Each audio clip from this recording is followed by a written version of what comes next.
Hello everyone, Back a Shift here from otakukato.com, here to bring you another of our trial deck analysis videos. Today we'll be looking at the pretty old Little Busters anime set, what came out for the Little Busters anime, as you can suggest from the title. And without any more stupid words from me, let's get straight into this. Goodbye. As autofocus goes crazy there. Are we going to win? Do you think we are? I don't think we are. Nah. Let's get straight into here with a foil on the front, but will there be a foil or something even better at the back? You never know. It's a very colourful trial deck, this one, as you can tell. Even if it's wank, it looks nice. We don't even know how good it is yet.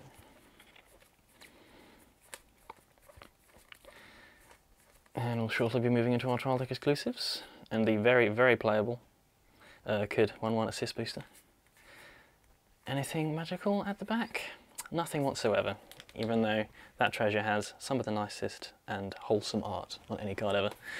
And with that aside, let us move into the next part of the video, wherein we'll lay this all out and talk about numbers, and then, well, go a bit deeper. So here's the Little Busters anime trial deck laid out, and starting with Climaxes, we have 2 DPS, 2 wind, and 4 treasure. There are 17 level 0, starting with 2 copies of this Rin, who gets 2000 power if you have any character with the assist keyword in play. 4 Kyosuke vanillas, 4 Kengos that get 1500 power the turn he enters play, 1 Kumari that lets you give out a soul to a character whenever you trigger a climax, 2 Kumari and Rin generic 500 assists that let you pay 1 and put them into the waiting room to choose a card from your clock and return it to hand. And finally, 4 Kudwafter vanillas. There are 13 level 1s, starting with 4 Kuragaya 1/0 vanillas, 2 1/0 Sasamis with Clock Encore, 2 1/1 Masato 2k counters that give all of your characters the muscle trait when you use it, 2 1/1 Kumaris. At the beginning of your encore step, if the DPS climax is in play, you can place her onto your clock. If you do, at the beginning of your next draw phase, you can place one of the 2/2 Kumari vanillas from your waiting room into play without paying for it, and during that turn it gets an additional 2000 power. 2 copies of the 1/1 Night Sky event with the additional cost of having to rest the Sweets character to play it. You'll then draw 2, drop 1 and choose one of your characters, give it 3000 power and 2 soul for the turn, and at the end of that turn it goes to memories. You then place the event to clock. Finally, 1 copy of the 1/1 Could Assist booster you can rest to give a character 1000 power. 10 level 2, starting with 4 copies of a 2/1 Rin vanilla and 4 copies of the aforementioned 2/2 Kumari vanilla. And the only other level 2 is 2 copies of a 2/1 Saigusa that let you rest 2 characters to give her 2000 power for the turn. And your 2 level 3s come in the form of this Ricky. When he enters the stage, give one of your characters 3000 power until the end of your opponent's next turn. He also has a climax combo with treasure that lets you discard a card to place any level 2 or lower character from your memories or clock directly into play. So that's the deck, and as usual, it's time for me and Lee to talk about all of these cards in a bit more detail. Okay, so now we're on to the analysis part of the video, and joining me is The one and only Back a Shift. And our new mascot, Woozar.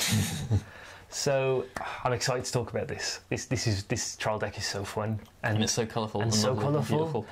So we'll begin with the aptly named Time of the Beginning Kyosuke, who is a vanilla. He is indeed, but it is a good card to start us off with. But aside from that, he's traitless, which is always worth noting when things don't have a trait, because that's. And then we move straight on to a Sasami 1/0 5k Clock Encore. Yep, and I'm not really a fan of a 1/0 Clock Encore. Like 5k is not something I want to take a damage to keep around. Yeah. But you don't see this very often. No, you don't. Yeah. I'm quite partial to a 1/1 Clock Encore. I quite enjoy that. But a 1/0 5k I'm not looking to keep around very often. It works well in this deck though, because it's just a stock generator. Yeah. And there are rare occurrences where you'll take that damage to keep it around. And how is the deck for maintaining a hand size? Decent. Yeah, because I mean, this is something that allows you to do that. It's just like if you want to keep getting attacks in, taking 1 to potentially deal 2 or 3 a turn is worth doing, providing that you're obviously not letting it die on your turn as well. You're not going to take 1 on your turn, 1 on their turn. Was it this deck or one of the other ones where I used the Clock Encore to get me to level 2 so I could actually play cards? Yeah, which was quite nice. So that's always worth keeping in mind. The most colourful card I think I've ever seen. Yes. It looks absolutely wonderful. This actually does work, even though it's a 5/5 vanilla. And then we move on to the best 1/1 counter. With his weapon, which is a pop-up pirate. Gives everyone the muscles. So it's just not a normal 2k counter, but it gives everyone the muscle trait. It's so... I love the cards that are like this that are so flavourful. It doesn't need to do that. There's literally no upside from giving everyone the muscle trait. I have scoured the entire game for a use for that, and there isn't one. But the thing, it's like cards like this, and honestly, one of my favourite cards of all time. Completely irrelevant in terms of actually what it does in the game, but the Pinion... Yes. Gargantia. Yes. That's just like rest a mecha, give everyone the meat trait. It's like that's just the best thing in the world. It just takes you back to just that like, episode. Yeah, just like your rest chamber, you cook some meat on him, everyone gets the meat trait. It's glorious. These kind of cards are great fun, which kind of like brilliant. Because at the end of the day, the game's not just about winning. Yes, you've got to remember we're all in it for fun. So we'll move on to Kumari. Okay. There's a lot to say about this, and not all of it is good. So, at the start of the encore step, this doesn't have to be in rest or anything, it's just going to be in play. You can send it to the clock, and then at the start of your next turn, you'll whap out a 2/2 vanilla, and it'll be a 11k, sorry, for that turn. And, yeah, I never seem to do it. Or want to do it. I haven't seen you do this. I mean, like on the cover, it's pretty good because this can be in reverse. Yeah, and you can just slap it on the clock to get. But because you have to wait an entire turn, the timing can just be so bad. Well, actually, no, it's not waiting an entire turn. I mean, is it start of your? It's start of your next turn where you get Kumari out. So you've got to. But this doesn't have to be on your encore step. It's just an encore step? Oh, it's your encore step. Is it your This is my shorthand for a little... Oh, if it's your encore step, then that is a bit of a problem. Yeah. Because you have to... Not refresh. Well, for one. Well, you have to not refresh, and you have to get decent value out of this, charge it in as a suicide, like let it die if it is in reverse. Because like no one's going to be like, okay, I'll counter that if it's going to disappear. It's like fairly disposable when you have invested one stock into it. And it's on a climax combo as well. Yeah, so I mean, it's not all that great. But if you do activate it and you get start the next turn a 10k 2/2 that you've only paid a damage for, you're loving it. Yeah, that is good. It is strong. It's not something you can rely on. Yeah, flavour wise, it's awesome. But yeah. What is the climax? A new story is a DPS, I believe. Let's have a cheeky flick. Yep, deeps. So that's cool, and it comes with a decent climax. It's quite a hard one to analyze, simply because sometimes it's going to do you lots of work, but it's very dependent on when you're able to pull it off and if you're able to pull it off. Yeah. If you do, I'm happy to get a 2/2 for free. Yeah, the way I've saw it when I've played this deck is there's other avenues I'd rather be going down. And there's a few copies of the 2/2, so it's more than often going to be in there. Oh yeah. Very true. Speaking of, here it is. Said 2/2. It's a wonderful thing that she's come in at level 1, even though chances are that's another thing that makes that last card not all that great. It's just down to the fact that by the time that next turn has come around, they've done an entire attack cycle, you're going to be level 2 anyway. So it's not really a kind of like I get this out early change unless you're not cancelled like a mofo. Yeah, unless you did a great job of cancelling, and then at that point you are exceptionally far ahead.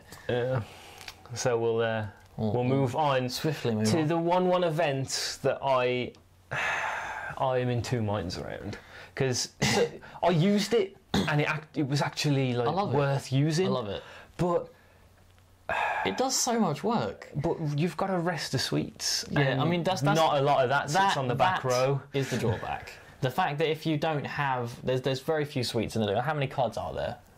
They're actually back border cards. With sweets? Yeah. That TD only, the triggers, and the 500 assister with that's Kumari and Rin, so 2 cards. Two, just one of each.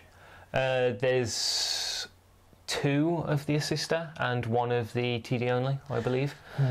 So unless you are straight up making sure, like putting something on the back that's not putting that 1/1 from before, whapping that on the back. I mean, you could.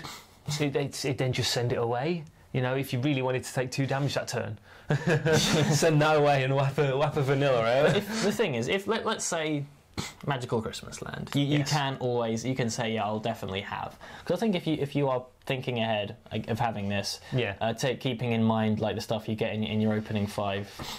I think you can reliably make sure you have a sweets on the back border to activate this. Yeah. Disregarding that, I think this is cool. Well, you draw 2, drop 1. That's the only thing that does require the sweets. You can give out 3,000 and a soul and have it get a memories as a separate. That's a separate thing. Oh, I didn't realise that. I thought the entire cost was resting in sweets. For taking a damage, that's not really worth it, is it? To just give something 3k. No, that's not, especially when the thing goes to memories. So you'll want to be rested. But what I like about this, so if you make sure you get the 2 draw 2 drop 1 in on this, that's very strong. Draw 2 drop 1 is always great. And then giving out 3 grand and a soul and it going to memories. It might seem a bit harsh that it's going to memories, but you're going to be doing that on a leftover level. I did it on a level 0. You did it on like a cheeky level 0. Not just put your 3k up to 6k, charge that into a level 1. You've gotten great value before it dies. You've basically you've traded a 0 for a 1 and you've drawn some cards. I'm happy to take a damage and pay 1 for that. In fact, I did it on Kengo, who we'll come to in a minute. The nice hit and run guy. Yeah. So he was like, I'm a 7k. It does work. It does a lot of work. So I mean, as we've said, if you can get that sweets out, it's well worth. Yeah, well worth dropping. Otherwise, don't bother. So deeps that combos with the Kumari from earlier. 4. And Invincible Kuragaya. Bit of wind for you. Bit of windy trigger. And we'll move straight on to the buddies. The buddies. The third card with the sweets trait that you will hopefully be able to. And it's got a very relevant effect for the TD, where you can pay 1, send it to the bin to grab something off the clock and put something on. Yeah, so it's basically you pay 1 a junket to give something on your clock shift, but disregarding the colour requirements that shift has. Because there's so few assisters in the deck, you're very rarely going to do it. Yeah, you're going to, especially, you're not going to want to like hit this off before you've maybe, if there is a chance that you want to use that event, because you want to be very careful about keeping your sweets around. But when we come to the Ricky level 3, this is brilliant. This synergises so well with him. This is wonderful with that. So we'll also it works well with the one of TD only could that we'll also come to in a bit. And it's got a very good smiley face. Yes. So here's Kengo that I use the event on. Like, comes in as a 4k. You use that event for this. The 10 comes in. That's 7k. That's gonna match pretty much anything. That's gonna wreck the Eva deck. And we'll move on to female transfer could. Wafu. Right. What I've always said about this card is, why don't our couriers have little frog or animal faces on their boxes? I'd buy a lot more stuff, EMS, if it come with a box with a frog on. You'd happily put up 35 bob customs fees. Yeah. If you could have a frog on your packaging. Yeah. And someone will come over your house and you're just like, what's with all the cardboard cutouts of frogs on your walls? It's like, hey, paid 30 bob for those. Yeah, those are mine. And then a nice little rampant weapon. Yes, rampant. Cheeky 2185, doing the work as they always do. As always, nice. And then we have a bit of justice from I like this a lot. Yeah. Like, if you can, I think by level 2, hopefully you've gotten that could. We'll be talking about in a bit. And something else. If you can rest 2 to get this to 10k, that is worth keeping around. Honestly, in a TD, I'd be willing to drop 3 stock to encore this even. The only weird thing is if you mash 2 trial decks together, so you get 2 copies of that code, and you've managed to get them both on the back. Resting them to do this is exactly the same as resting them individually. So that's a bit weird, but yeah, it's good. It's nice and cost effective. It does the job. I mean, dropping 500 to give it 10k when you need to. I mean, once you get something to 10k, and you are going to have backborder guys doing this up to getting up to like 11, and then this deck has DPS. Yeah, potentially Climaxes. This thing eats level 3s. Yeah, so every time. Double thumbs from Lee. And we'll move on to Spiral Theory. I did this on Trigger, give out soul. I can't remember if it did stuff. It's in the match video. Go back and watch it. Look at the picture. She is handing out ham. She's the ham hander. Here you go. have your damage cancelled. So this thing's main job is to be rested for that event and to just give out a soul. Like, disregarding the fact that you're going to want this on the back border for that, taking up a back border slot to give a soul if you trigger something. I guess it's nice you don't have to pay for it. It's free. It's there, and you can choose accordingly to make sure it goes on to something that isn't set up side attacks or But it's not great. It's not great, and it's also because it's not something you can rely on. Because you're not going to know what's coming up. I'm not a fan. If this was even just 1,000 power instead, I'm like, if this was 1,000 power, that'd be brilliant. It's like, yeah, let's go. Like the 1045 that you have to pay for to give out $2,000 when you trigger a climax in Guilty Crown. And Passion Orange. Relatively playable. Passion Orange is at 1.5. Passion Orange. It's like, yeah, now we're talking. But yes, 9 times out of 10 I'm trolling people and giving it to herself. She sat on the back. So we'll move on to like the easily, without booster. a doubt, the best card in the set. Not the set, the deck. Sorry. I do an undroppable John at this card and just rub myself, just like. That's exceptional. Actually, would you say it's the best card in the deck? Better than the Ricky level 3? Yeah, man, I'd go there because this is incredible. I play this in a Little Busters deck. This easily, straight up. This makes it into any green build in the set without fail. You drop any, even if you're not dropping another this, if you're just dropping a generic booster, this is doing work. I mean, all the other things in this set in the deck rather have the assist keyword, so this is going to go to work. Yeah. I mean, assist boosters their quality is based around the fact of how many you are running assist characters you have. And it just does the job. It's really good, and the fact resting to give out $1,000 is really powerful. So just good. You rest this, nothing else. Just rest this. Give out $1,000 up until the late game. Like as we said with that. Harika? Yeah, where like the power of that being able to rest 2 things to give her $2,000. The fact that you get this utility on 1 card to give this to anything, that it does work. And if you do have, if you do mash two together and have 2 of these out, that's $1,000 to everything, and then you can rest them both to give out $1,000. It's really good. This definitely breaks out into real decks. So keep an eye out for this one. Exceptional. Very good card. The only thing is, you get 1. You just get 1. It's always like that though. When you have a card this good in a TD, unless we're talking about Kengo, when it's just like, here, have all these ridiculously good cards that you're never going to use because the set's even better. Yeah. So we move on to one of Rin. More assist work. Yep, it's a 3/5. She's a 3/5 if you have a card with the assist keyword, which means she's going to be 4K, regardless, because of what's behind her. It does happen more often than you'd think. So, but the thing is, that's a harsh drawback.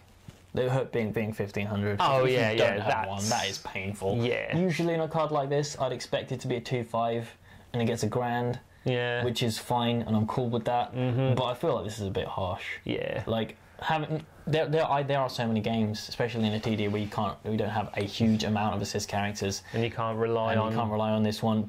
Playing this down and swinging in with it, you're gonna feel bad about life. Yeah, that's gonna hurt. So if you do have an assist, it's good. If you don't, I'd recommend playing a vanilla that you've got in your hand instead. Yeah.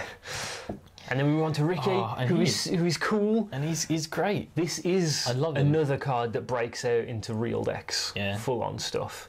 Like, he's only giving me a 2 of in said real decks, surely. I've saw some decks go full on 4. Have you? Yes. Really? It's because Actually, I guess I'm not ultra familiar with the power of level 3s and the last climax in this trial deck is named Little Busters, which is easily the most common name in the game. There are like 3, maybe 4 climaxes that have Little Busters, one of which is a gate. Okay. So you imagine doing this off a gate, and you're like, yep. And there's a 1/0 Ricky that also combos with Little Busters and Gate from like salvage, so you can see where they're sort of going with it. Okay, all right. I can see that going up beyond 2 then. Yeah, he's traitless, which is a nice fun fact. Within the deck. Oh yes, back to this. Back to within the deck. First ability coming in, giving $3,000. You can give it strong. You can give it to himself. End of your opponent's next turn. Yeah, the fact that he gets that for that amount of time. Having a he's not going to die. Like, if you're playing against another trial deck, having 13k on this massive dude. They've had to work hard to do that. And you play the climax. He's 14 on that turn. Yeah. But chances are you're not going to give this to him. You're going to give this to something else. Because if you got something on the back, say you got Kud behind him, he'll be 11 plus the $1,000 from the climax. He's 12. You give out the $3,000 to something else. You're going to be wrecking their field. You've been resting Kud as well, so you could And it's not costed. And you play it, you drop some chaff. And the effect itself, like kind of a pseudo heal. Yeah. Essentially, if you do this, you drop one, you grab out like the 2/2 Kumari or something off of your clock. You've essentially healed because you don't have to replace it, which kind of makes this have. And we go back to the assist booster before. You can just grab. You can grab him. I've saw John grab this Ricky using that effect, then drop in the 2/2 Kumari, and then just go climax combo. Cool. That's off the clock now. It does a lot of work, and the climax itself in this deck, as you said, there are lots of different ones. In this deck is treasure, so you are going to do this every game. Every time you have this, you will probably be able to activate this climax combo. Incredibly strong card. Also, as a TD only, they're kind enough to give you 2. Yeah, well, they kind of have. They're not going to give you a 1 level 3. True. Unless they gave you another level 3. They're not that mean. Only giving you 2 level 3s in every trial deck, or most trial decks, is harsh enough as it is. Yeah. So, yeah. Praise. Much praise for Ricky. Muchos preso. And here's the combo. So wait, so this revision of Little Busters is a TD only climax. Yes, okay. I believe so. That's cool. So do all the other ones have the same art? Because it's like no, it's a similar thing. Everybody's together. Yeah, but this is just like the money shot. This is the classic Little Busters pose at the end of the OP. I love it. I love everything about it. And yeah, it's just, and then the fact that the Ricky is called Our Story, it just ties, it all just ties together so nicely. Little Blasters is a very, very flavourful block, and we will continue to see cards out of it with the upcoming Refrain extra set, which is going to make us all cry tears of May 23rd is the date, the same as Kill the Kill, so busy weekend, that one. Yes, it will be. But sadly, that brings us to the run end out of the cards. And I'm a fan of this one. I really like this one. It's a very fun deck to play. It's got a lot of stuff that it does, some very interesting cards. Yes. And some very strong cards, as we say, because some of them have broken out. And the Ricky in particular, they could easily make it out into any green build that you're going to be running. And it's just great fun. There's so many interesting and like intuitive, amusing little things you can do with this deck. Yeah. It's really colourful. Everyone's smiling, apart from that 1/1 Kumari. But she smiles. She turns into the smiles. So she is a metaphor for you as you play the deck. You're feeling bad during the day. You get your buddies over. You play your deck. It's like, oh, or and now I'm smiling. If you've just had one of those games where climaxes haven't gone your way, maybe you're a little salty. Maybe just a bit down. You whap this out and all is good with the world. Good one. And so let's how about wraps this one up. We will see you all next time. I have been Back Shift from taikokato.com from the same wonderful website. I have been Lanky Spirit, so as always, make sure you buy this trial deck. If you're a fan, and if you're not, in my opinion. Exactly. It's a good one. I'd recommend it. So with that, see you all next time. Ta-ra.